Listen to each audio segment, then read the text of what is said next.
A study from the American Psychological Association has found that the number of college students seeking assistance with depression and anxiety is on the rise. Couple that with the stress of finals week and the impending holidays, and it's no surprise many young adults feel overwhelmed. But universities across the nation are reaching out to students, offering programs and counseling to help them cope. I spoke to Bruce Lochner, Director of Student Counseling at the University of Central Oklahoma, about student stress and where they can turn for help. Dr. Lochner, how many college students suffer from some form of stress?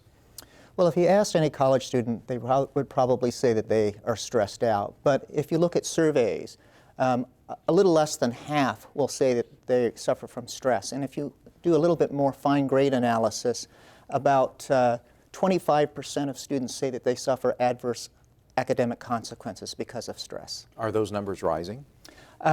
Yes, they are. Students self-report stress at greater numbers than previous years. Are you seeing more college students coming out of high school, entering college that do have behavioral issues, and is that driving part of that rise?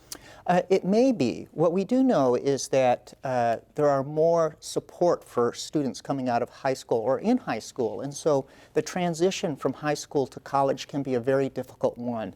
Colleges are not designed to help the students necessarily be successful, but just provide them with an opportunity to compete with other students. In high schools, however, there's more of an emphasis towards providing support for success. What elements factor into the stress levels for students? Well, I think really overcommitment more than anything. Students are so committed to so many different things, it's hard to focus on any one particular thing. So sleep, students have problems with sleep because they're doing so many things. They're working many hours, they're attending colleges, and in some cases they may have children. So there's many demands on them. What are the symptoms? Well, in acute stress situation, it could be things like rapid heart rate, shallow breathing, but in just general stressed out, it would be difficulty concentrating. Sometimes the problems are irritability, so it runs a gamut, depends on the individual, but most prominently you'll see just a sense of irritability and fatigue.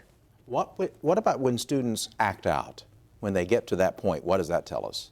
Well, it means that they've sort of overtaxed their abilities to deal with the stress. So at our school, what we do is we have a team called the CARE team, and we'll staff these students in a multidisciplinary team and try to figure out what's going on. Usually if it's a discipline, it may result in a discipline action, but we may not handle it as a discipline action if we believe that it's an issue of stress. We may refer them to counseling or provide them with resources. Is it easier to treat those students that show the outward signs than it is those that might turn more inward? Definitely. A lot of people will suffer in silence. And what happens at a school like a UCO where I come from is that these students are commuter students. And so we won't see what happens. They'll just simply stop going to class and drop out. Students who are on residential campuses are more likely to be detected by others. What about physical signs? Well, again, like I say, sleep is a very difficult problem for most students who are under stress. So sleep is definitely one.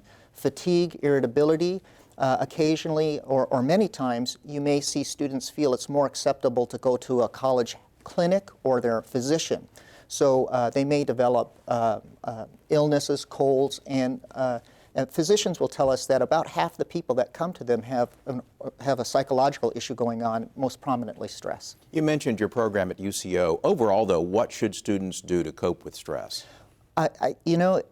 Better preparation for what the task of college is going to mean to them would be very helpful. So if they could plan more about the kind of resources that they'll need so that they won't get behind the 8 ball, that would be great.